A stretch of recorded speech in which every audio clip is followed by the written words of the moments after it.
நம்முடைய பாவங்களையும் நம்முடைய மீறுதல்களையும் அக்கிரமங்களையும் நீக்குவதற்காக இயேசு தண்டனையை ஏற்றுக்கொண்டார்.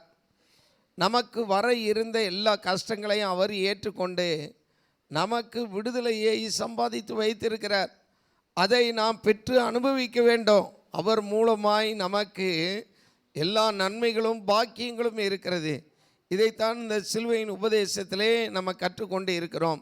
நீங்களும் இந்த மாலை வேளையிலே வந்திருப்பது ரொம்ப சந்தோஷம். சபையார் யாவரும் இதை தெரிந்து கொள்ளுவோம். நாம் இந்த நாளிலேயும் கூட இந்த சிலுவையின் உபதேசத்துக்கென்று சத்தியத்தை அறிந்து கொள்வோம். கலாத்தியர்கள் நிருபம் 2ஆம் அதிகாரம் புதிய ஏற்பாட்டு பகுதியிலே 19ஆம் வசனத்தை வாசித்து அதன் அடிப்படையிலே ஒரு செய்தியை தியானிக்க போகிறோம். கலாத்தியர்கள் நிருபம் 2ஆம் அதிகாரம் 19ஆம் வசனத்தை வாசிக்க கேட்போம்.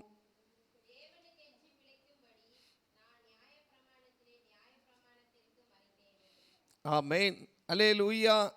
தேவனுக்கென்று பிழைக்கும்படி நான் நியாயப்பிரமாணத்தினாலே நியாயப்பிரமாணத்துக்கென்று மரித்தேனே என்று இங்கே சொல்லப்பட்டு இருக்கிறது. அல்லேலூயா. அன்பான தேவனுடைய பிள்ளைகளே, இயேசு கிறிஸ்து இந்த உலகத்துக்கு வருவதற்கு முன்பாக நியாயப்பிரமாணம் என்பது நமக்கு கொடுக்கப்பட்டது. இந்த நியாயப்பிரமாணம் மோசேயின் மூலமாய் கொடுக்கப்பட்ட சட்ட புஸ்தகமாய் இருக்கிறது. அது நமக்காக கொடுக்கப்பட்ட கட்டளைகள், பிரமாணங்கள், நாம் எப்படி இருக்க வேண்டும், என்ன செய்ய வேண்டும் என்பதை பற்றி உபதேசிக்கிற போதிக்கிற காரியமாய் இருக்கிறது. அதை பற்றி இங்கே பவுல் பேசுகிறார். தொடர்ந்து வாசிப்போம். 20ஆம் வசனத்தை வாசிங்க. கிறிஸ்துவுடனே கூட சிலுவையில் அறையப்பட்டேன், ஆயினும் பிழைத்திருக்கிறேன். இனி நான் அல்ல, கிறிஸ்துவே எனக்குள் பிழைத்திருக்கிறார். நான் இப்பொழுது மாம்சத்தில் பிழைத்திருக்கிறதோ, என்னில் அன்பு கூர்ந்து எனக்காக தம்மைத்தாமே ஒப்பு கொடுத்த தேவனுடைய குமாரனை பற்றும் விசுவாசத்தினாலே பிழைத்திருக்கிறேன். ஆமென். இரண்டாவதாக ஒரு காரியத்தை சொல்லுகிறார். நானும் சிலுவையில் அறையுண்டு இருக்கிறேன் என்று சொல்லுகிறார். அல்லேலூயா. பவுல் உயிரோடு இருந்துதான் இந்த நிருபத்தை எழுதுகிறார்.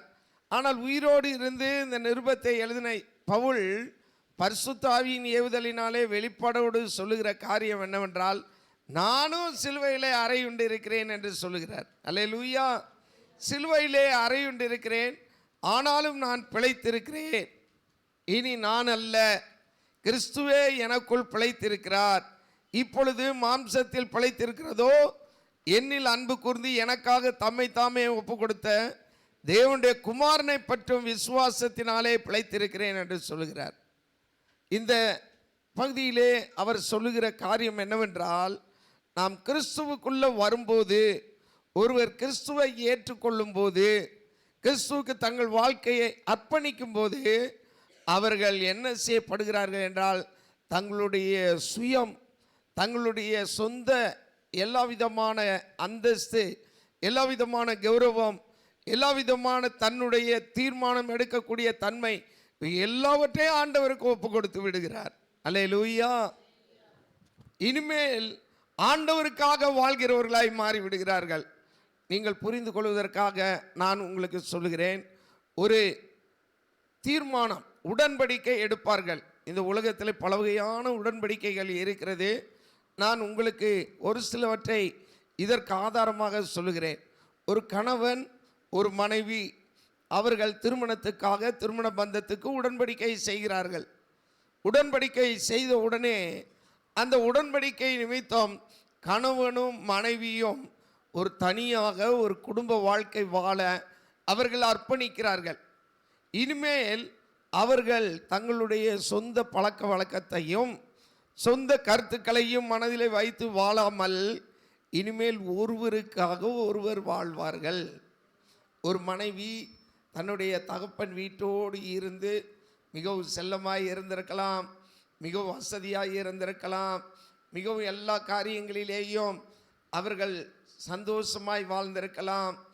அவர்கள் எந்த வேலையும் செய்யாமல் வீட்டிலே படுக்க வேண்டியது, சாப்பிட வேண்டியது, விளையாட வேண்டியது, ஆட வேண்டியது, பாட வேண்டியது, எல்லாரோடும் சேர்ந்து அவர்கள் கொண்டாடி கொண்டவர்களாய் இருந்திருக்கலாம். ஆனால் கல்யாணம் முடித்த உடனே, அங்கே மாமியார் வீட்டுக்கு போன உடனே கணவன் வீட்டுக்கு போன உடனே அவர்கள் எல்லா காரியத்திலையும் அவர்கள் பழைய மாதிரியே இருக்க முடியுமா? பாருங்க, முடியாது என்று நீங்களே சொல்லுகிறீர்கள். முடியவே முடியாது. நான் எங்கள் அம்மா வீட்டில் 11 மணிக்கு தான் எந்திரிப்பேன் அப்படி என்று படுத்து தூங்கி கொண்டு காலையில் 11 மணிக்கு எழும்ப முடியுமா? முடியாது. அவர்களுக்கு எனக்கு எப்பயுமே தோசை தான் பிடிக்கும். அதனால் காலையில் நான் தோசை தான் சாப்பிடுவேன். எனக்கு தோசை சுட்டு கொடுக்கணும். எங்கள் அம்மா தான் எனக்கு சுட்டு கொடுப்பாங்க. அதனால எனக்கு நீங்கள் யார் சுடுறீங்களோ எனக்கு அவசியம் இல்லை. ஆனால் தோசை எனக்கு வேணும்னு கேட்க முடியுமா? முடியாது. எங்கள் அம்மா வீட்டில் நான் 3 நாளைக்கு ஒரு நாள் தான் குளிப்பேன். நான் தினம் குளிக்க மாட்டேன். தினம் துணியை மாற்றிக்கிருவேன். நான் தினம் குளிக்க மாட்டேன். இங்கே என்ன காலையில் எழுந்திரிச்சது குளிக்க சொல்கிறீங்க, நான் குளிக்க மாட்டேன்னு சொல்ல முடியுமா? அன்பான தேவனுடைய பிள்ளைகளே, இதுபோல தான் உடன்படிக்கை என்பது. ஒருத்தர் வெளிநாட்டில் வேலைக்கு சேர்கிறார் என்று வைத்துக் கொள்ளுங்கள். அந்த வெளிநாட்டிலே வேலைக்கு எடுக்கிறவர்கள் அவர் இப்படித்தான் வேலை பார்க்கணும், இப்படித்தான் இருக்க வேண்டும். ஒரு வாரத்துக்கு காலையில் 7 மணிக்கு வேலை ஆரம்பித்து 3 மணிக்கு முடிவடையும். அடுத்த வாரத்துக்கு 3 மணிக்கு வேலை, செகண்ட் டியூட்டி, செகண்ட் ஷிஃப்ட்டு 3 மணிக்கு வரணும். திரும்ப அந்த வேலை இரவு 11 மணிக்கு முடிவடையும். 11 மணிக்கு 3வது ஷிஃப்ட் ஆரம்பமாகும். இந்த 11 மணிக்கு ஆரம்பித்து நைட்டு ஃபுல்லாக வேலை பார்த்து காலையில் 7 மணிக்கு தான் முடியும். 3 ஷிஃப்ட்டு 8 மணி நேரம் வேலை பார்க்க வேண்டும் என்று அவர் வேலைக்கு சென்றிருக்கிறார். அங்கே வேலைக்கு போன அவர் காலையில் 7 மணிக்கு வேலைக்கு வாங்கன்னு சொல்லும்போது நான் வரமாட்டேன், நான் எப்பயுமே 10 மணிக்கு தான் வேலைக்கு போவேன்னு சொல்ல முடியுமா? நைட் டியூட்டியா, நைட்டில் நான் வேலை பார்க்க மாட்டேன், நான் நைட்டில் தூங்குவேன்னு சொல்ல முடியுமா? முடியாது. உடன்படிக்கைகள் பல வகைகள் இருக்கிறது.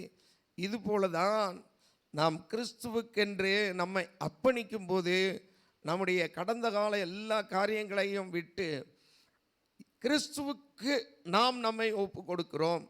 ஒரு மனைவி கணவனுக்கு எப்படி ஒப்பு கொடுக்கிறார்களோ, ஒரு வேலை ஸ்தலத்துக்கு போகிற பிள்ளை எப்படி ஒப்பு கொடுக்கிறார்களோ, ஒரு படிக்கிற பிள்ளைக்கு சில பள்ளிக்கூடங்கள் 2 ஷிஃப்ட்டு இருக்கிறது.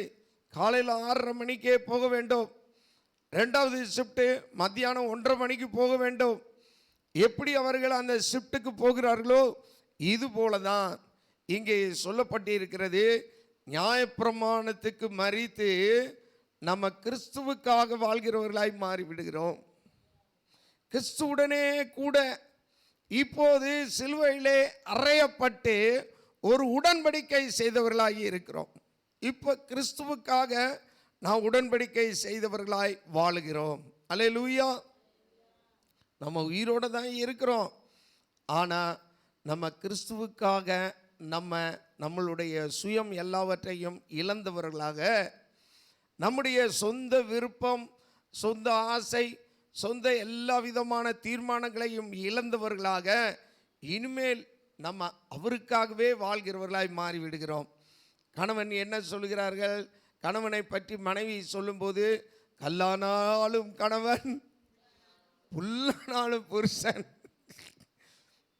ஒரு கேள்விக்கும் பதில் சொல்லாமல், மண்டையே ஆட்டாமல் ஊன்னு சொல்லாமல் 50 சாமான் இருந்தால் கூட அவன்தான் நமக்கு புருஷன்.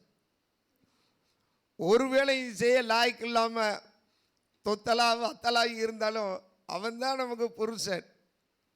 எப்படி அவர்கள் அதற்கு உடன்படிக்கைக்கு சம்மதித்து ஏற்றுக்கொண்டு அவர்கள் அங்கேயே இருந்து வாழ்கிறார்கள்.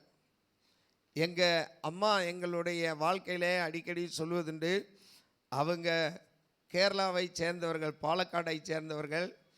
எங்கள் அப்பா தமிழ்நாட்டை சேர்ந்தவர். இங்கே வந்து மதுரையில் கல்யாணம் முடித்து அவர்கள் கோயம்புத்தூரில் இருந்து குடியிருந்தவர்கள். இங்கே மதுரையில் வந்து கல்யாணம் முடித்த உடனே எங்கள் அம்மா வளர்த்தியானவர்கள், எங்கள் அப்பா குட்டையானவர். கல்யாண ஃபோட்டோவே 2 செங்கல் எங்கள் அப்பாவுக்கு போட்டு தான் நிப்பாட்டி ஃபோட்டோ எடுத்தார்கள்.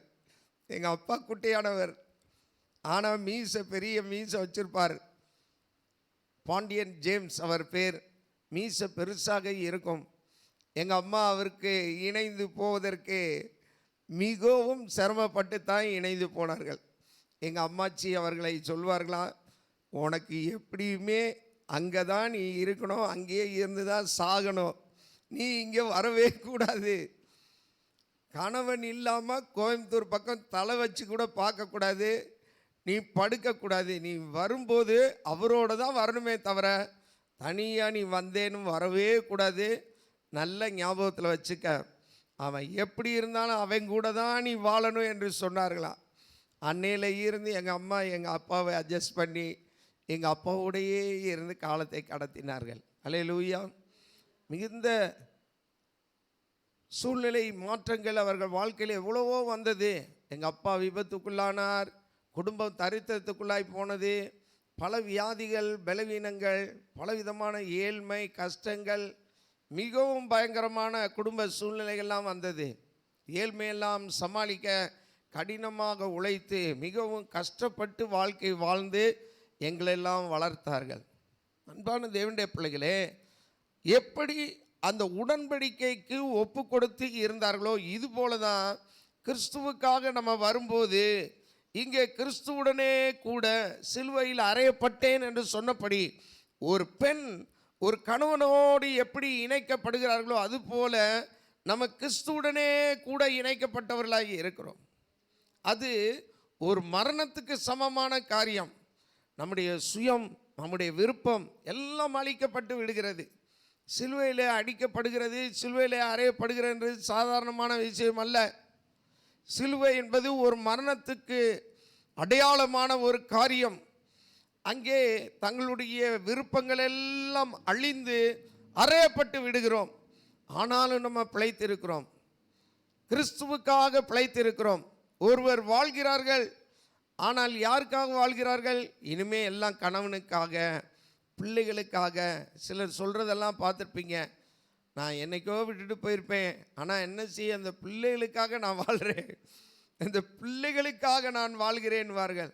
இது போல தான் நம்ம கிறிஸ்துவுக்குள்ளே வாழ்கிற வாழ்க்கை என்பது, சிலுவையின் உபதேசம் என்பது எதை காட்டுகிறது? ஒருவன் கிறிஸ்துவுக்குள்ளே வரும்போது அவனுடைய வாழ்க்கையிலே அவன் ஒரு உடன்படிக்கை செய்கிறான். நீங்கள் கிறிஸ்துவை உங்கள் சொந்த இரட்சகராக ஏற்றுக்கொள்ளுகிறது நிமித்தம் உங்களுடைய அனைத்து காரியங்களையும் கிறிஸ்துவுக்கு ஒப்பு கொடுத்து விடுகிறீர்கள். அல்லேலூயா. எங்களுடைய குடும்பத்தையே உங்களுக்கு முன் உதாரணமாய் வைத்து சொல்லுகிறேன். நீங்கள் ஒரு கணவன் மனைவி, அந்த மனைவி கணவனுக்கு தன்னை ஒப்பு கொடுத்து கணவனோடு இணைந்த பிறகு, கணவனோடு தன்னுடைய வாழ்க்கையை இணைத்த பிறகு இனிமேல் எல்லாவற்றுக்கும் கணவன் தான் பொறுப்பாளியாய் மாறி விடுகிறான். அல்லேலூயா. காப்பாற்ற வேண்டிய பொறுப்பு யாருக்கு உண்டு? கணவனுக்கு உண்டு. அரிசி பருப்பு வாங்கி போட்டு சமையலுக்குரிய காரியங்களை பார்க்க வேண்டிய பொறுப்பு யாருக்கு உண்டு? கணவனுக்குத்தான் உண்டு. அவன்தான் எல்லாத்தையும் சம்பாதிச்சு வாங்கி கொண்டு வந்து போட்டு எப்படியாவது அந்த குடும்பத்தை நடத்த வேண்டும். அந்த கணவன் எப்படி பொறுப்புள்ளவராகவோ அல்லது அக்கறை உள்ளவராகவோ இருந்து அந்த குடும்பத்துக்கு செய்ய வேண்டியதெல்லாம் செய்கிறாரோ, இதே போல தான் நீங்கள் கிறிஸ்துவுக்குள்ளே வந்தவுடனே நீங்கள் அறையப்பட்டு விடுகிறீர்கள். கிறிஸ்துவுடனே சிலுவையில் அறையப்பட்டு விடுகிறீர்கள். ஆனால் நீங்கள் வாழ்கிறீர்கள். யாருக்காக வாழ்கிறீங்க? கிறிஸ்துவுக்காக வாழ்கிறீங்க.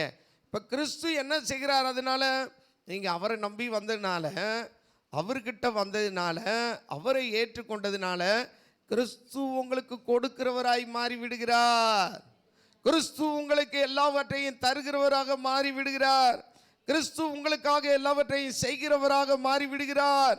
கிறிஸ்து உங்கள் தேவைகள் எல்லாம் சந்திக்கிறவராய் மாறி விடுகிறார். கிறிஸ்து உங்களை காப்பாற்றுகிறவராக மாறி விடுகிறார்.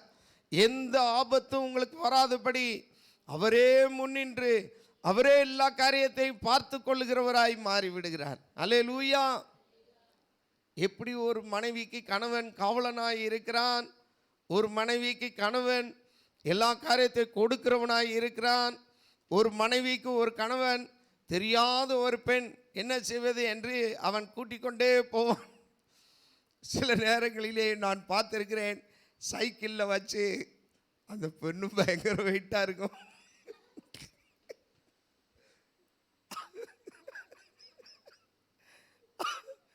அந்த சைக்கிளில் வச்சு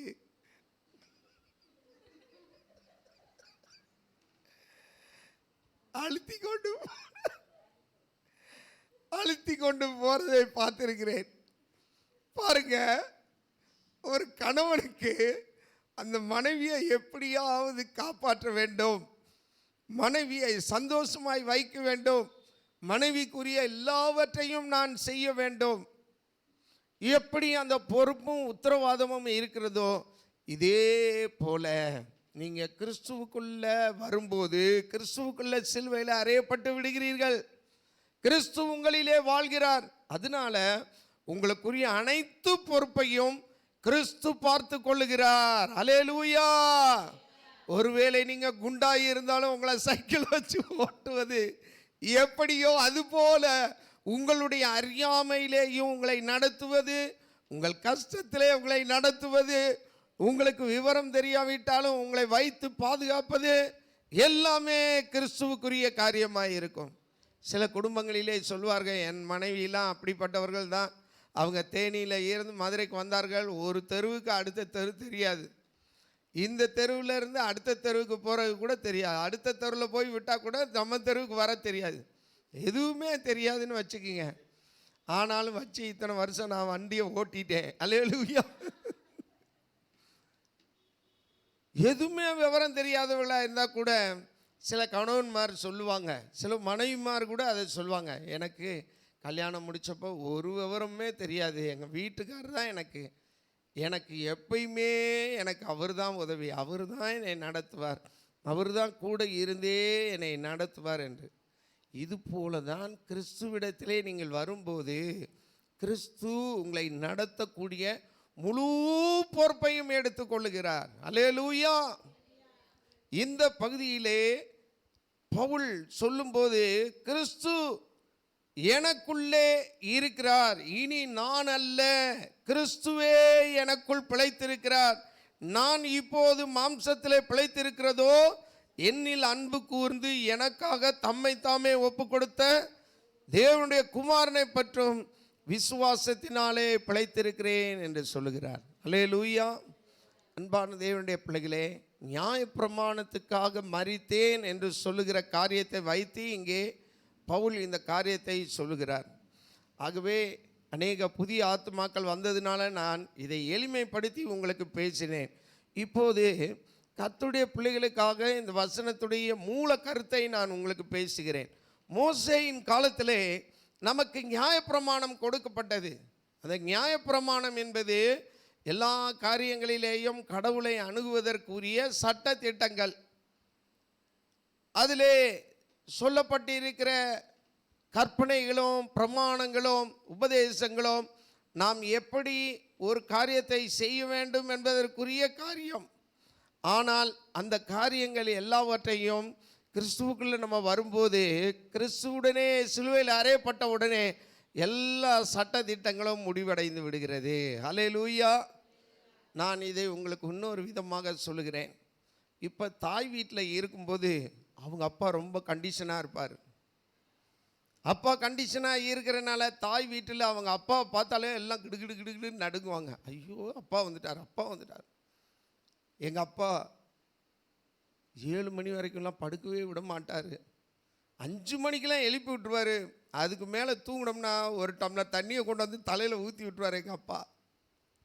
இது ஒரு சில குடும்பங்கள். ஒரு சில குடும்பங்களில் அப்படி அப்பா அம்மார்கிட்ட இருப்பாங்க, அம்மா அம்மார்கிட்ட இருந்திருப்பாங்க. அவங்க அம்மா, என்னடி உனக்கு தூக்கம் இந்நேரத்தில் இப்படி தூங்கிட்டு இருக்கான்னு சொல்லி அடிக்கிறதும் பிடிக்கிறதும் திட்டுறதும் இப்போ பார்த்தாலும் வயிறதுமா இருந்திருக்கும். எப்போ? தாய் வீட்டில் இருந்தபோது. தாய் வீட்டில் இருந்தபோது ரொம்ப ஸ்ட்ரிக்டாக இருப்பார்கள். தாய் வீட்டில் இருந்தபோது இந்த பிள்ளைக்கு நல்ல காரியங்களை பழக்கி கொடுக்கணும், பின்னால் கணவன் வீட்டில் போய் கண்ணும் கருத்துமாய் இருக்கணுன்றதுக்காக சில பெற்றோர்கள் ஆரம்பத்திலே ஒரு பிடித்து தான் வளர்ப்பார்கள். ஆனால் அவங்களுக்கு இப்போ கல்யாணம் முடியுதுன்னு வச்சுக்கோங்க. கல்யாணம் முடிஞ்ச உடனே இந்த கணவர் எப்படிப்பட்டவராய் மாறி விடுகிறார் என்றால் அன்புள்ள கணவராய் மாறி விடுகிறார். அல்லேலூயா. ஆசையுள்ள கணவராய் மாறி விடுகிறார்.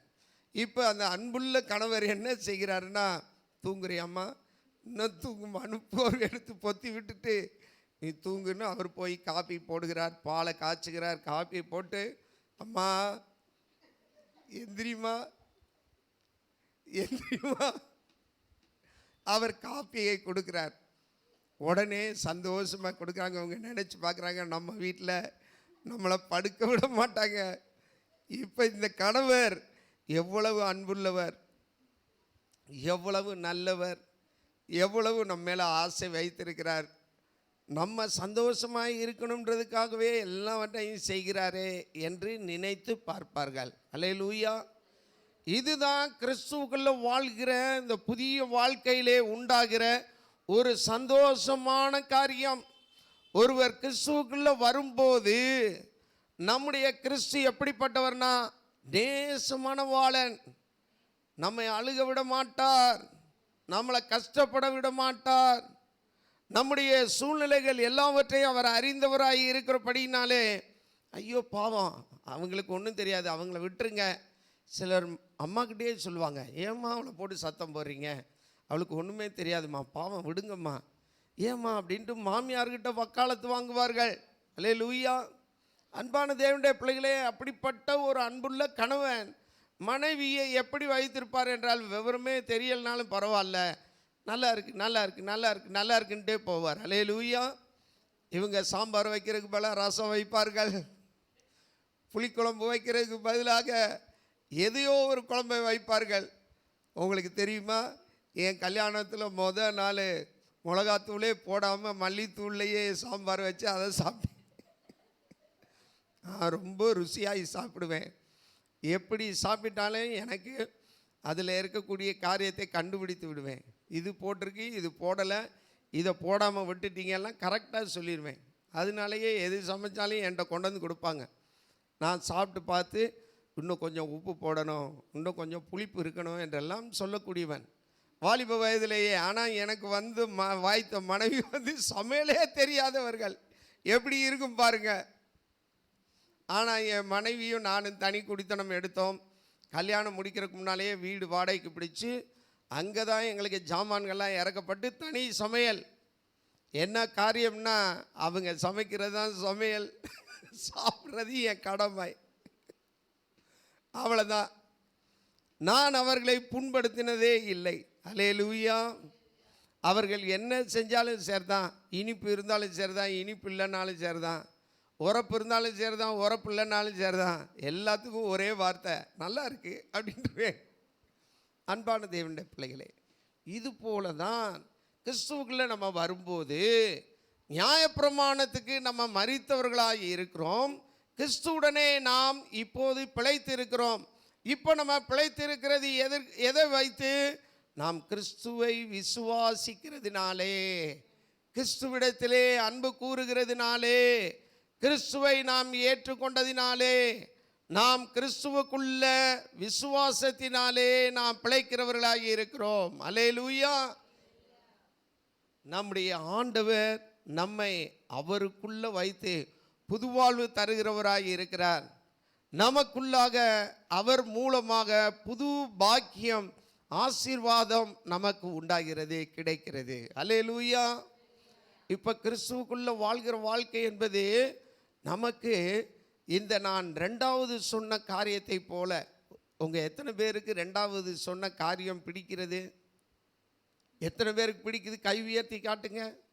அல்லேலூயா. இந்த நல்ல கணவன் மனைவியின் மேலே அன்பு அதிகமாய் வைத்து மனைவிக்காக எல்லாம் செய்கிறது போலதான் இயேசு கிறிஸ்து உங்களுக்காக எல்லாவற்றையும் அவர் பார்த்து கொள்கிறவராக இருக்கிறார்.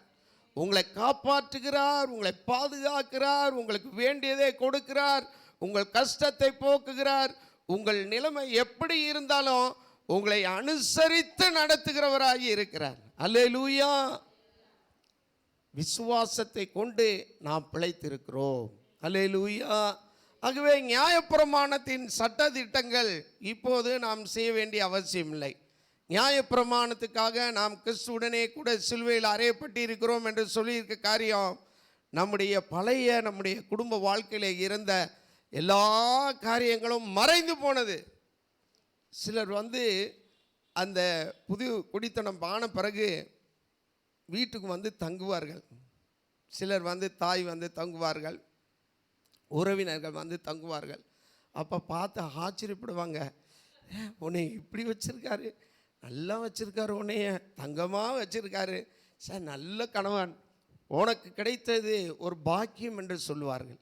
அன்பான தேவனுடைய பிள்ளைகளே, என்ன இவ்வளோ நேரம் தூங்க விடுறாரு, உங்கள் கணவன் உண்மையில இவ்வளோ அன்பாக இருக்காரே என்று நினைப்பார்கள்.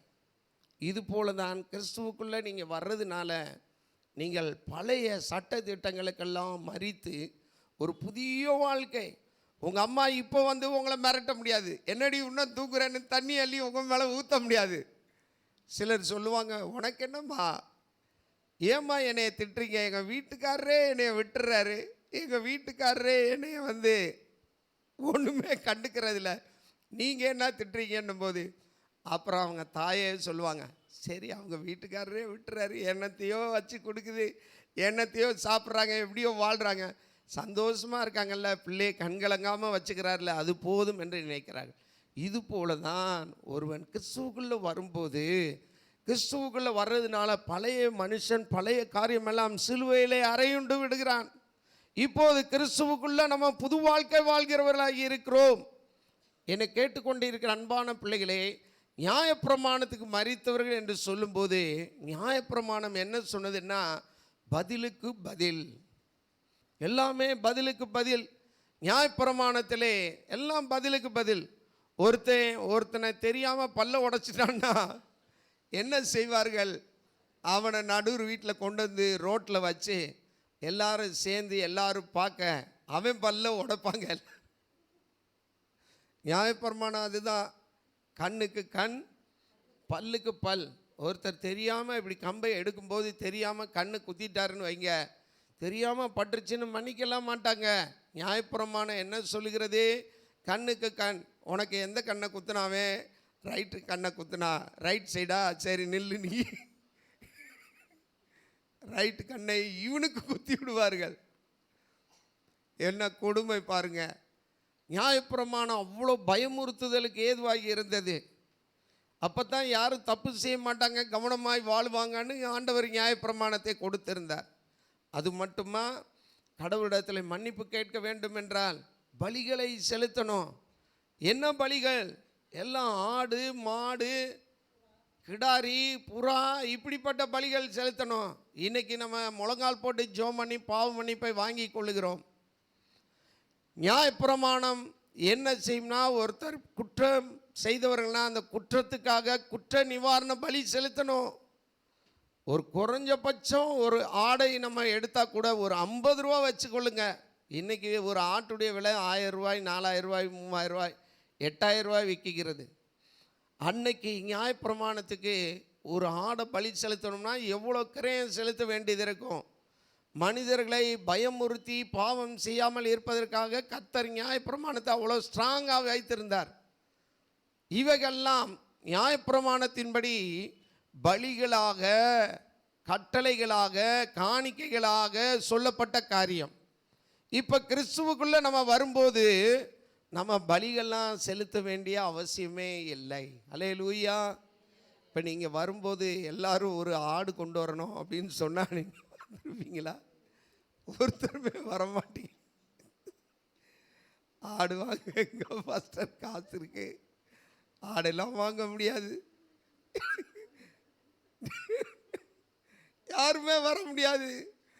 கிறிஸ்துவுக்குள்ளே வரும்போது நியாயப்பிரமாணத்துக்கு நாம் மரித்தவர்களாக அதெல்லாம் இனிமேல் செய்ய வேண்டிய அவசியமே இல்லை என்ற ஒரு நிலைக்கு நம்ம வந்து விடுகிறோம். அல்லேலூயா. அது மட்டுமா,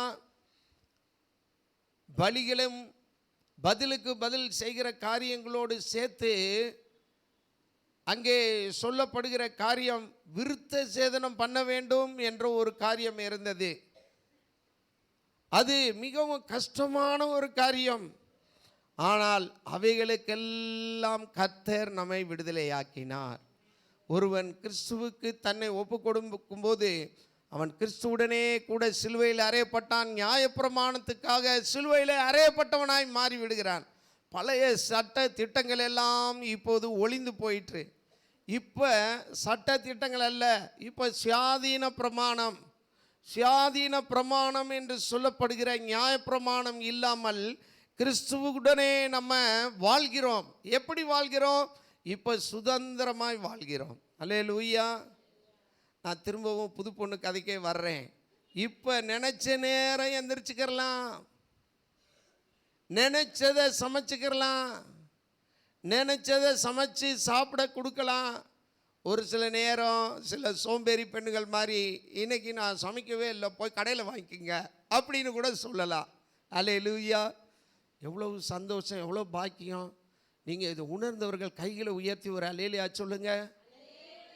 ஆமென். நியாயப்பிரமாணத்துக்கு நம்ம சிலுவையிலே அறையப்பட்டவர்களாக அந்த பழைய சட்டத்திட்டம்லாம் ஒளிஞ்சிருச்சு. இப்போ அன்புள்ள கணவன், ஆசையுள்ள கணவன், பாசமுள்ள கணவன், கருத்துள்ள கணவனோடு நாம் இணைக்கப்பட்டு விட்டோம்.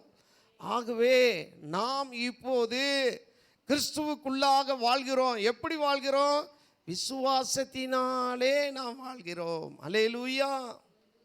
ஆகவே இந்த சிலுவையின் உபதேசம் என்ன சொல்கிறது என்றால், முதல்ல நியாயப்பிரமாணத்துக்காக நாம் சிலுவையிலே அறையப்பட்டவர்களாக இருக்கிறோம்.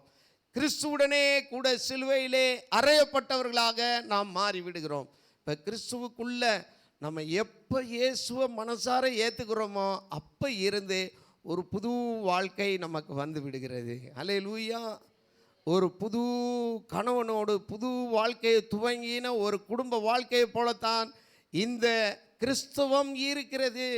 இரண்டாவதாக ஒரு காரியத்தை பார்ப்போம். ரோமர்கள் நிருபம் 6ஆம் அதிகாரம் 6ஆம் வசனத்தை ஒரு வாசியுங்கள். ரோமர்கள் நிருபம் 6ஆம் அதிகாரம் 6ஆம் வசனம்.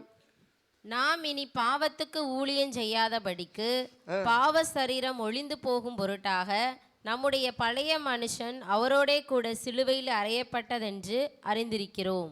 ஆமென். அல்லேலூயா. இப்போது இரண்டாவது ஒரு காரியம் சிலுவையிலே அறையப்படுகிறது. அது என்ன என்று இங்கே பார்த்தோம் என்றால், நம்முடைய பழைய மனுஷன் சிலுவையிலே அறையப்பட்டு விட்டான். பழைய மனுஷன் சிலுவையிலே அறையப்பட்டு விட்டான். இப்போது நாம் புதிய மனுஷனாக நாம் வாழ்கிறவர்களாக இருக்கிறோம். அல்லேலூயா. சிலர் தாய் வீட்டில் தகப்பன் வீட்டில் தாறுமாறாய் பேசுவார்கள். மிகவும் அவர்கள் உரிமை எடுத்து சுதந்திரமாக இருக்கிறதுனால தாய் வீட்டில் தகப்பன் வீட்டில் அவங்க இஷ்டத்துக்கு வாழ்வார்கள். அதை பண்ணுவார்கள், இதை பண்ணுவார்கள், எதையோ செய்வார்கள். ஆனால் இப்போ புதிய வீட்டுக்கு வந்த பிறகு இவங்க அந்த பழைய மாதிரி வாழ முடியாது. அல்லேலூயா. பழைய மாதிரி கண்டதையும் பேச முடியாது, கெட்ட கெட்ட வார்த்தைகள் பேச முடியாது. பழைய மாதிரி எல்லாரோடையும் ரோட்டில் வர்றவங்க போகிறவங்ககிட்டெல்லாம் கதை அடிக்க முடியாது. அது அவங்க ஊரில், சொந்த ஊரில் அவங்க மகன்னு சொல்லி அதுக்கு சுதந்திரம் இருந்திருக்கும். ஆனால் இங்கே இப்போ புதுசாக கல்யாணம் முடித்து புது ஏரியாவில் குடி வந்த அந்த பெண் வந்து எப்படி இருக்கணும்? தன்னடக்கமாக இருக்கணும். அல்லேலூயா. பழைய மாதிரியே எல்லாரோடையும் கபடி விளையாட போகிறது, கிட்டி விளையாட போகிறது, அதெல்லாம் செய்ய முடியுமா? அவங்க ஊரில் அவங்க எல்லாம் விளையாடுவாங்க, சைக்கிள் ஓட்டுவாங்க, அந்த பையங்களோட சேர்ந்து அங்கே போய் விளையாடுவாங்க, கிரிக்கெட் விளையாடுவாங்க, எல்லாம் சமைஞ்ச பிறகு கூட விளையாடுவாங்க. ஆனால் இப்போ கல்யாணம் முடித்து இங்கே வந்த பிறகு ஏதாவது செய்ய முடியுமா? முடியாது. நீங்கள் புரிஞ்சு கொள்ளுகிறதுக்காக நான் எளிமைப்படுத்தி சொல்லுகிறேன். இப்போ பழைய மனுஷன் சிலுவையிலே அறையப்பட்டு விட்டான். இப்போ நம்ம புதிய மனுஷனாக கிறிஸ்துவுடனே கூட புதிய வாழ்க்கையை ஆரம்பிக்கிறோம். பழைய சுவாபம், பழைய பழக்கம், பழைய விதமான குணம், அது எல்லாத்தையும் மூட்டை கட்டி வச்சிடணும். அல்லேலூயா. பழைய மனுஷனுடைய சுவாபங்கள், பழைய மனுஷனுடைய பழக்க வழக்கங்கள், பழைய மனுஷனுடைய எல்லா காரியங்களும் ஒளிந்து போய் விடுகிறது. பழைய மனுஷனை சிலுவையிலே அறைய விட்டு இப்போ புதிய மனுஷனாக புதிதாக வாழ்கிறோம். அல்லேலூயா. நீங்கள் ஒரு சில குடும்பங்களிலே பார்த்துருப்பீங்க, அவங்களே ஆச்சரியப்படுவாங்க, என்ன இப்படி மாறிட்டா, இவ முதல்ல அப்படிலாம் இருந்தா, இவ இப்போ கல்யாணம் முடித்த பிறகு இப்படி மாறிட்டா, அவளுடைய பேச்செல்லாம் மாறிடுச்சு, அவருடைய குணமெல்லாம் மாறிடுச்சு, அவருடைய பழக்கமெல்லாம் மாறிடுச்சு என்று சொல்லுவார்கள். அல்லேலூயா. இது போல தான் கிறிஸ்துவுக்குள்ளே வரும்போது நம்முடைய அனைத்து காரியங்களும் மாறிவிடுகிறது. பழைய வாழ்க்கையில் நாம் எப்படிப்பட்டவர்களாக இருந்தாலும் சரிதான், ஒருவேளை மோசமான ஆட்களாக இருந்திருந்தாலும் சரிதான், சண்டைக்காரவங்க ஐயோ அவங்க ஊரில் வந்து கேட்டிங்கன்னா அந்த பிள்ளைய பயங்கர வாயாடி பயங்கர சிலுப்பட்ட ஒரே அலப்பறை பண்ணிக்கிட்டே அலையும்னு சொல்லுவாங்க. ஆனால் இப்போ எப்படி இருக்குது? இப்போ பொட்டிப்பாம்பாக இருக்குது. இந்த பிள்ளையான்னு பார்க்குற அளவுக்கு இருக்குது. எல்லாத்துலேயும் தன்னடக்கமாக சாமியே நேரம் வந்த மாதிரி இருக்குது இந்த பிள்ளை அப்படின்லாம் சொல்கிறதை காதார கேட்டிருப்போம். அன்பான தேவனுடைய பிள்ளைகளே, அப்போ பழைய மனுஷன் சிலுவையிலே அறையப்படுகிறான். முதல்ல நான் சொன்னேன், நியாயப்பிரமாணத்தை நாம் சிலுவையிலே அறைந்து நியாயப்பிரமாணத்துக்கு மரித்தவர்களாக, சட்டத்திட்டங்களுக்கு மரித்தவர்களாக வந்து விடுகிறோம்.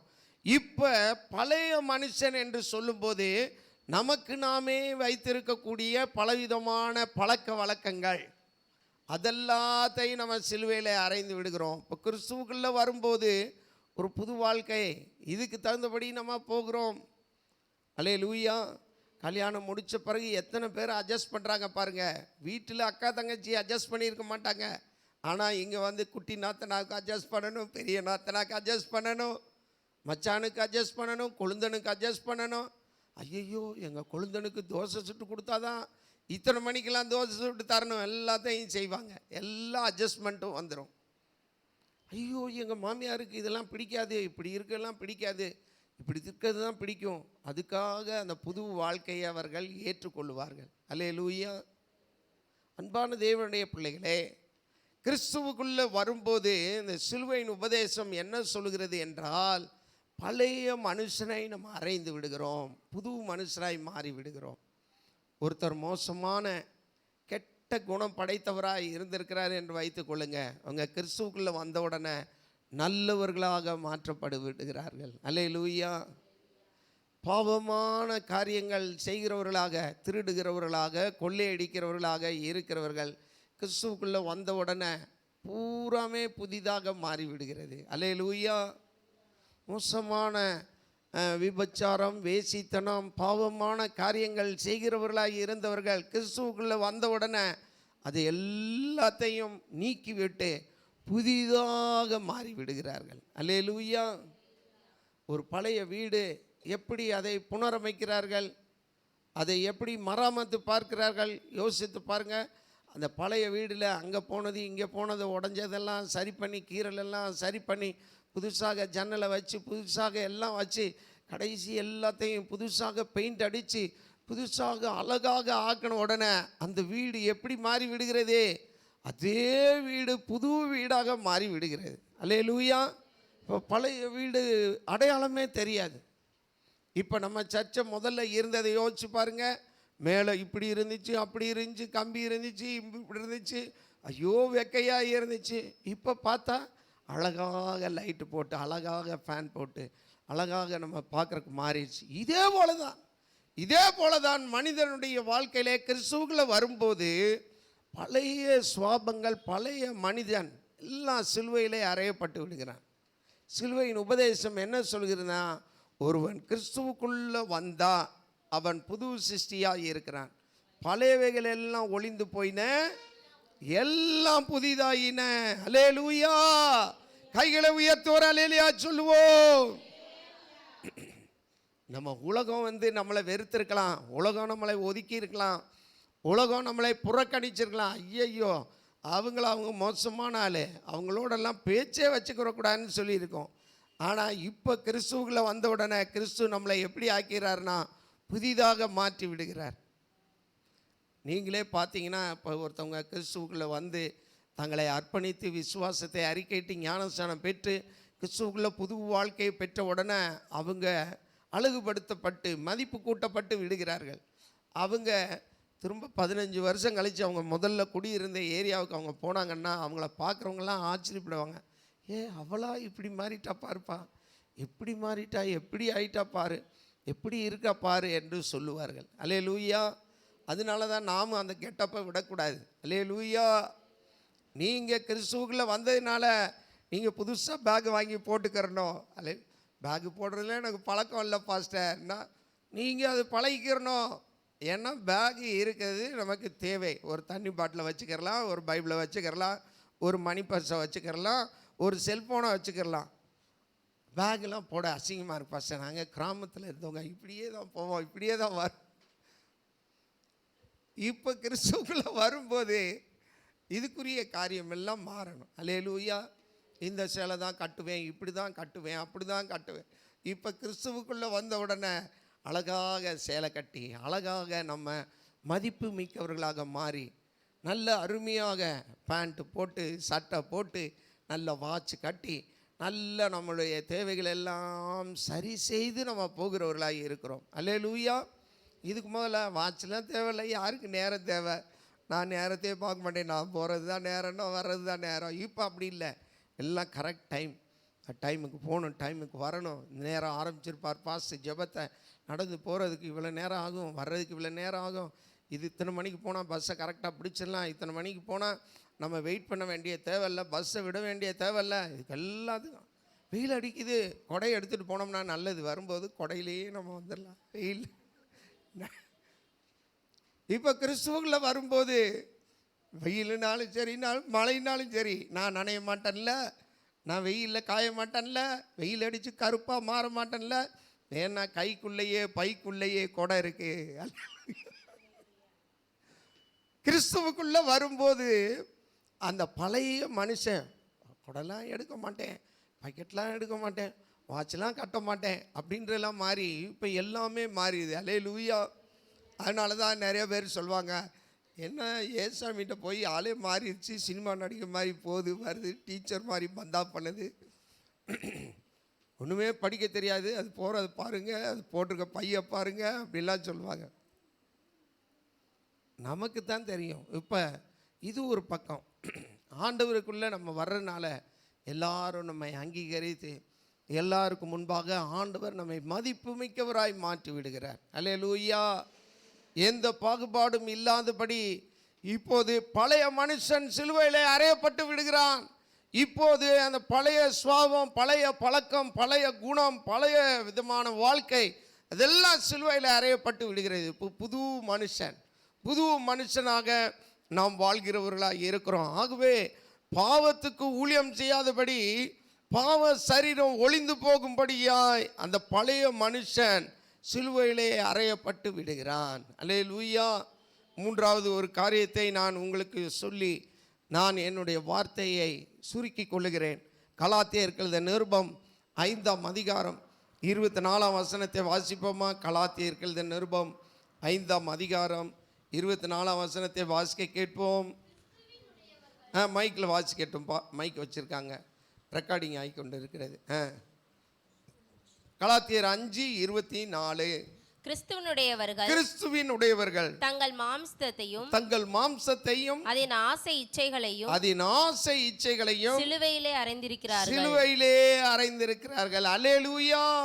மூன்றாவது சிலுவையிலே அறையப்பட்ட ஒரு காரியம் இருக்கிறது. மூன்றாவது சிலுவையிலே அறையப்பட்ட ஒரு காரியம் இப்போது நம்ம பார்க்கிற மாம்ச இச்சைகளை, ஆசை இச்சைகளை சிலுவையிலே அறைந்திருக்கிறோம். முதல்ல நம்ம எதை அறைந்தோம்?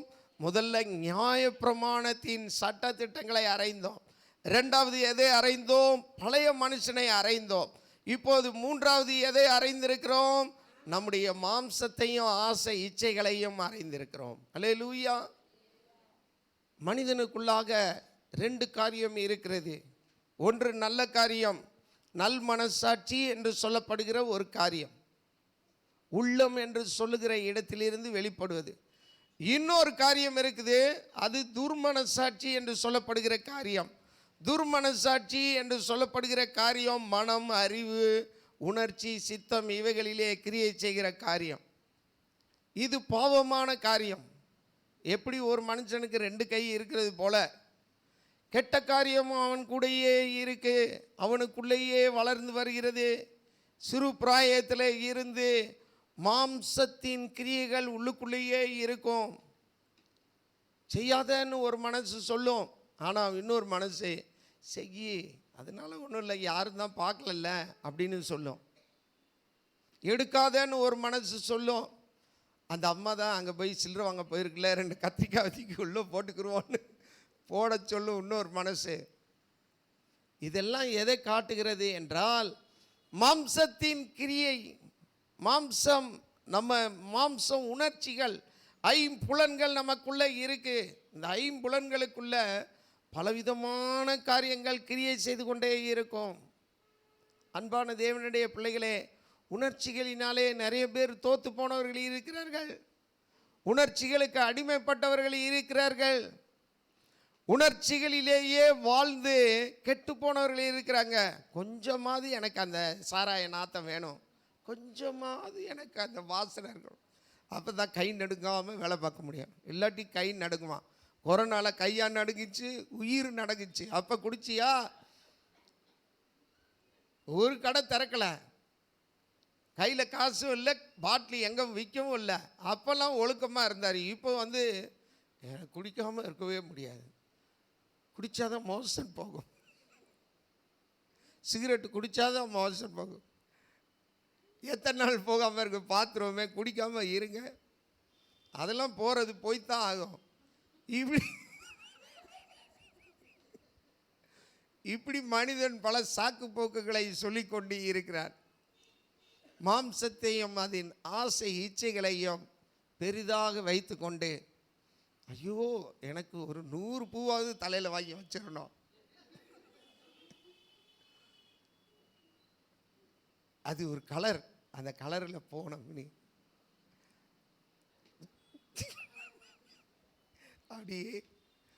பிரியமான தேவனுடைய பிள்ளைகளே, மாம்சம் இச்சிக்கிறதெல்லாம் செய்கிறது. கறி எடுக்காமல் இருக்கவே முடியாது.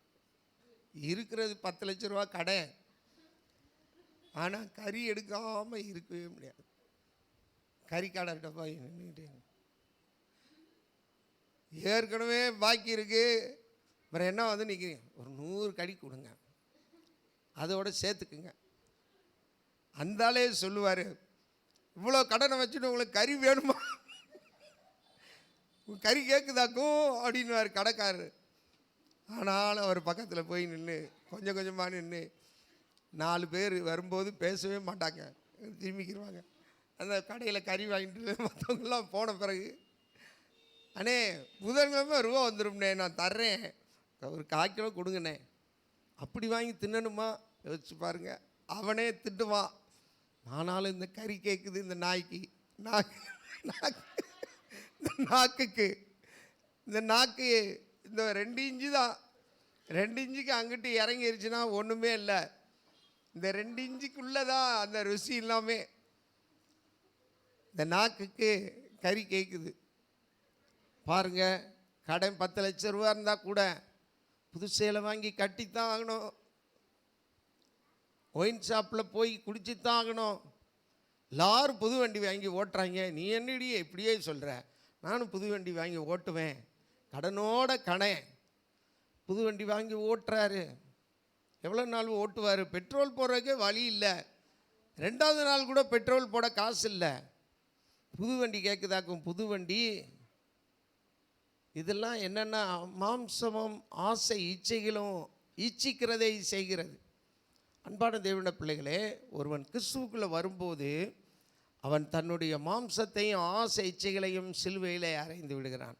மாம்சத்தையும் அதன் ஆசை இச்சைகளையும் சிலுவையில் அறைந்ததுனால இப்போ நம்ம புது சிருஷ்டியாய் மாறிவிடுகிறோம். ஆண்டவர் நம்முடைய உணர்ச்சிகளை கையாண்டு கொள்ளுகிறார், ஆண்டவர் நம்முடைய மாம்சத்தை கையாண்டு கொள்ளுகிறார், நம்முடைய இச்சைகளை கையாளுகிறார்.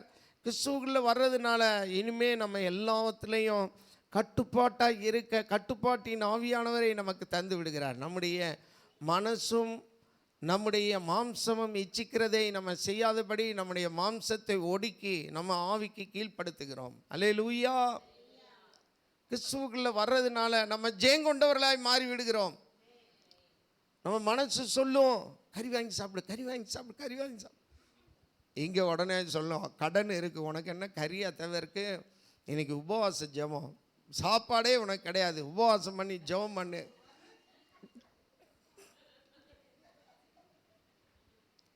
அப்போ நல் மனசாட்சி நம்மளை உடனே சொன்ன உடனே, பாஸ்டர் உபவாச ஜெபம்னு சொல்லியிருக்காரு, எடு பைக்கட்டா, எடு பைபிள, போடு செருப்பா, நேரா சர்ச்சுக்கு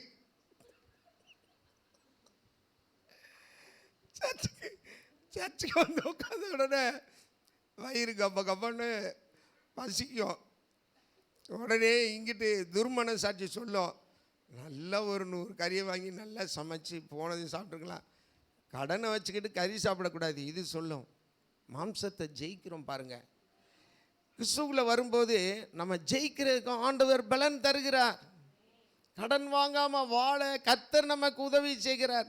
எத்தனை பேர் கடன் வாங்கினவங்க கடன் வாங்காமல் வாழ்வதற்கு உதவி செய்திருக்கிறார். குடித்தவங்க குடிக்காமல் வாழ உதவி செய்திருக்கிறார். சண்டை போட்டுக்கிட்டு இருந்தவங்க சண்டை போடாமல் வாழ உதவி செய்திருக்கிறார். சோகமும் துக்கமும் அழுகையுமாய் வாழ்ந்தவர்கள் சந்தோஷமும் மகிழ்ச்சியும் களிப்பாய் வாழ கர்த்தர் உதவி செய்கிறார். நிம்மதி இல்லாமல் தூக்கம் இல்லாமல் தூக்க மாத்திரை போட்டுக்கொண்டு இருந்தவர்கள், பான்பராக்கு போட்டவர்கள் கிறிஸ்துவுக்குள்ளே வரும்போது நல்ல கொரட்டை விட்டு தூங்கும்படியாய் கர்த்தர் செய்கிறார். அல்லேலூயா. இதுதான் மாம்சத்தையும் அதன் ஆசை இச்சைகளையும் சிலுவையிலே அறைகிற காரியம். சிலுவையின் உபதேசம் என்ன சொல்கிறது? நாம் ஜெயம் கொண்டவர்களாய் வாழ முடியும்.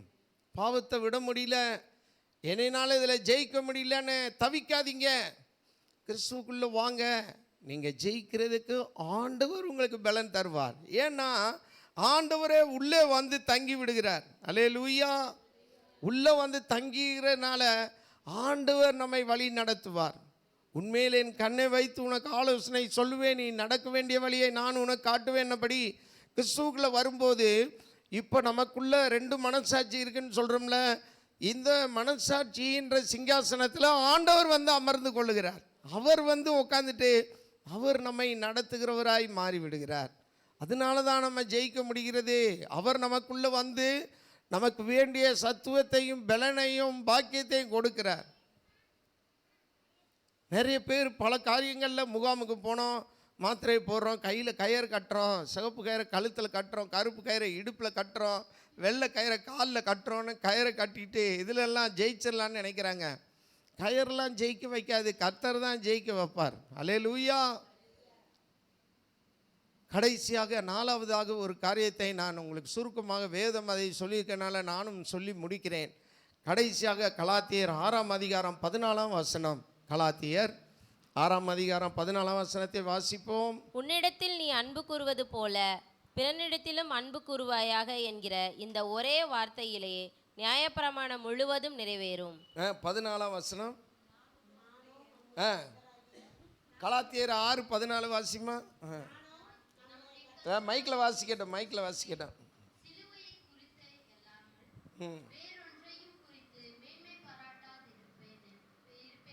இருப்பேனாக, அவரால் உலகம் எனக்கு சிலுவையில் அறையுண்டு இருக்கிறது, நானும் உலகத்துக்கு சிலுவையில்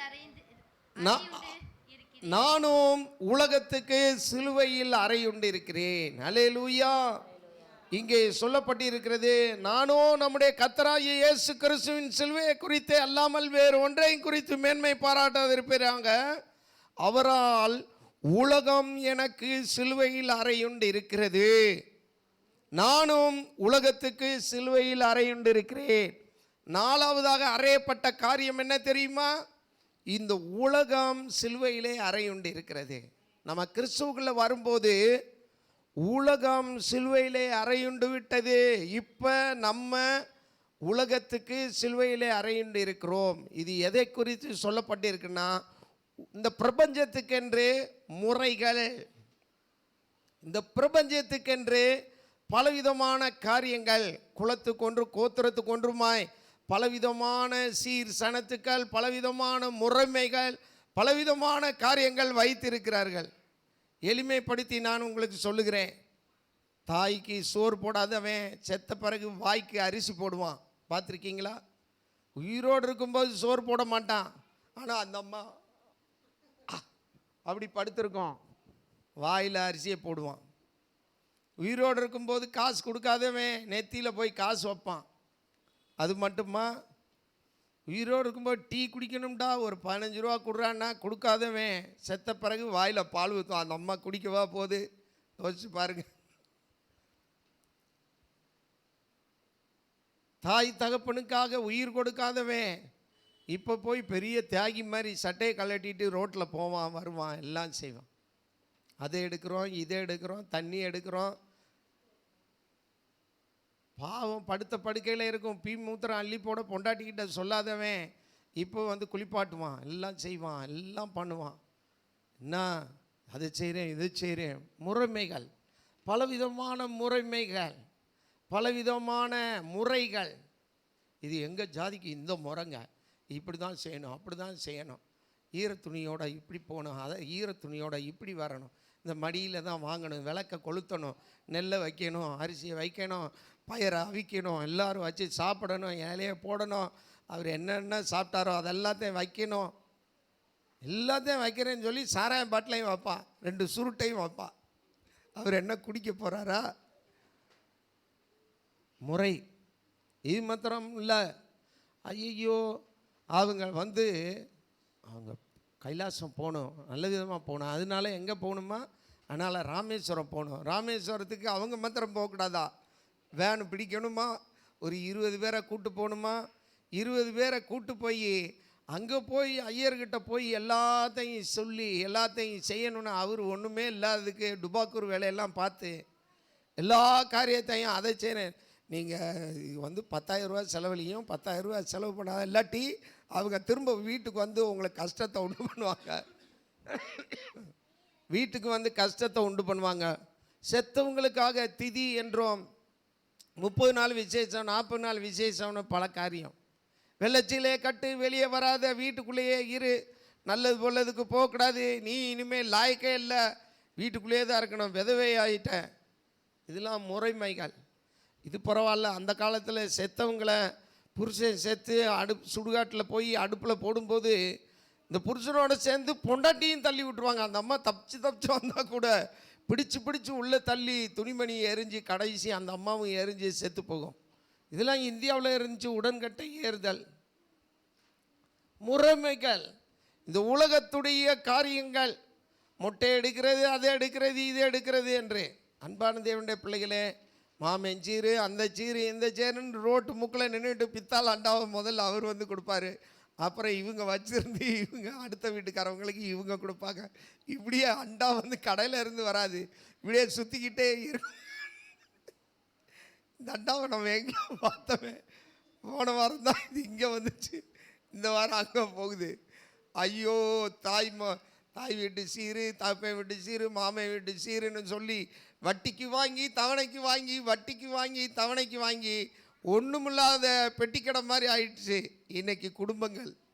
இந்த முறைமையெல்லாம் இயேசு கிறிஸ்து சிலுவையில் அரைஞ்சிட்டார். அல்லேலூயா.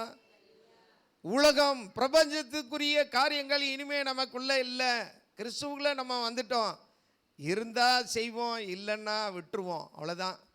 என்ன கல்யாணத்துக்கே வரலை? ஆமாம், கையில் காசு இல்லை, என்னால் வரலை, அவ்வளோதான். மாமா நீங்கள் வந்து செயின் போடணும் கொள்ளணும், நாங்கள் இப்போ ஏசாமிக்குள்ளே வந்துட்டோம், அதனால் மாமா செயின்லாம் இப்போ தேவையில்லை.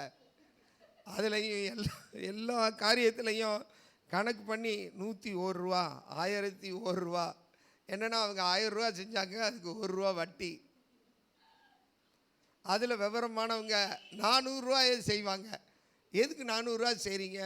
அல்ல, அவங்க நம்ம ஃபங்க்ஷனுக்கு 500 ரூபாயா செஞ்சுருவாங்க, இவங்க வட்டி கொடுத்து வாங்குறாங்க. முறைமைகள், மொய் என்ற பேரில் முறைமைகள், முறை என்ற பேரில் கடனாக மாறுகிறது. இப்போ கிறிஸ்துவுக்குள்ளே வரும்போது நமக்கு அதெல்லாம் இல்லவே இல்லை. அல்லேலூயா. பிரபஞ்சத்துக்குரிய எல்லா காரியத்துக்கும் நம்ம செத்து போயிட்டோம்.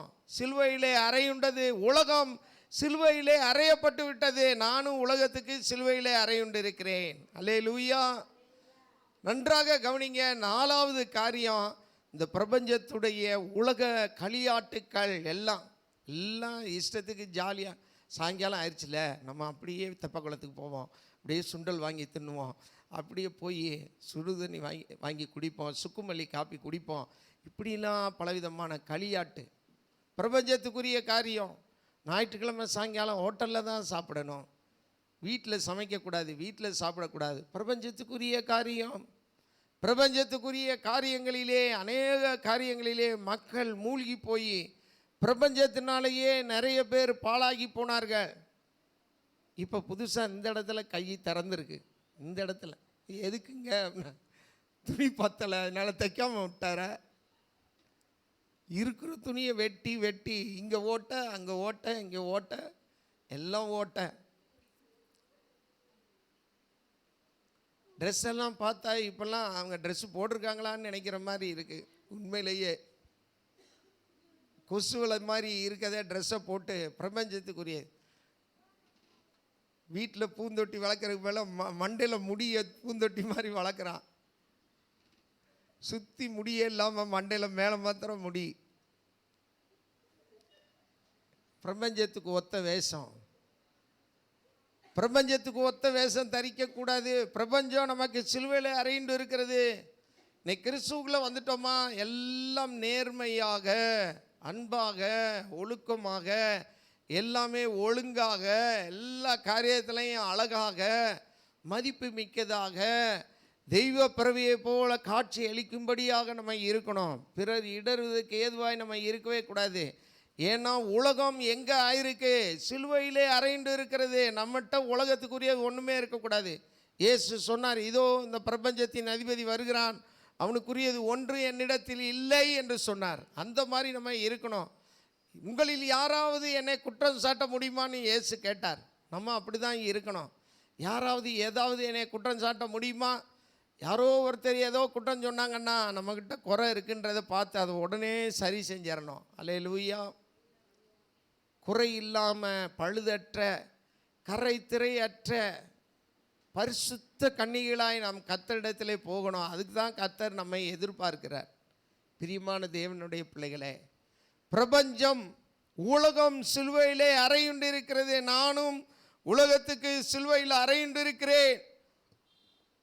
இந்த இடத்திலே பார்க்கிறோம், இயேசு கிறிஸ்துவுக்குள்ளாக நம்ம வருகிறபடியினாலே உலகத்துக்கு நான் சிலுவையில் அறையுண்டு இருக்கிறேன். உலகத்துக்குரிய காரியம் ஒன்றும் நம்மளை மாற்றக்கூடாது.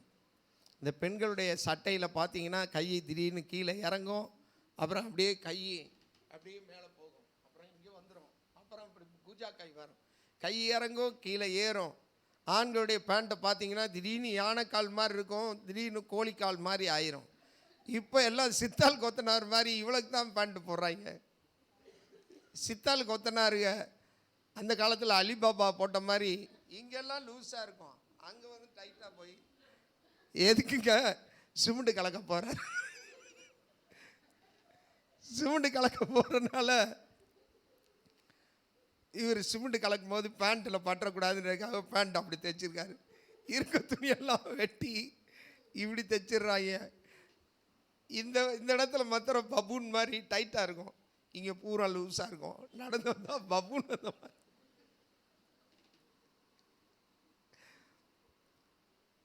பிரபஞ்சம், உலகம் நம்ம இழுக்குது.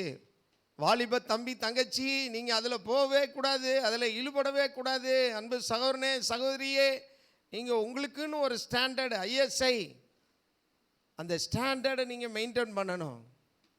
எந்த காரியமும் உங்களிடத்துல சீசனாக இருக்கக்கூடாது. பாம்பேயில் இருந்து தான் ஒவ்வொரு சீசனுக்கு ஏற்றபடி இந்த ஸ்டைல் வெளியே வரும். அவங்க வேணும்னே அந்த பழைய சட்டெல்லாம் போடக்கூடாதுன்றதுக்காக, பழைய சேலெல்லாம் கட்டக்கூடாதுன்றதுக்காக, பழைய பேண்ட்டெல்லாம் போடக்கூடாதுன்றதுக்காக புதுசாக ஒரு சீசன். அதுக்கு சினிமாவில் நடிக்க விட்டு உடனே அந்த சினிமாவில் இவ போட்டிருந்தா இந்த மாதிரி சேலை, இவ போட்டிருந்தா அந்த சட்டை, அந்த நடிகர் இந்த மாதிரி பேண்ட்டு போட்டிருந்தார், இந்த நடிகர் இந்த மாதிரி பேண்ட்டு போட்டிருந்தான்னு அப்படி சீசனை பரப்பி விட்டு பழசெல்லாம் விட்டுருவான் இந்த பையன். இந்த பையன் பழைய பேண்ட்டெல்லாம் போட மாட்டேன்றான். புது பேண்ட்டு எனக்கு வாங்கி கொடு. என்ன பேண்ட்டு வாங்கி தரணும்? இந்த கோழிக்கால் பேண்ட்டு வாங்கி கொடு. பழைய பேண்ட்டெல்லாம் நான் போட மாட்டேன்.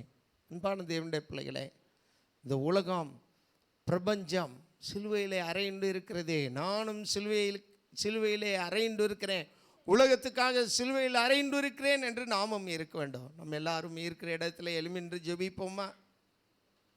Thank you Jesus. 4 காரியங்களை நாம் தியானித்தோம். நியாயப்பிரமாணத்துக்கு நான் சிலுவையிலே அறைந்திருக்கிறேன்.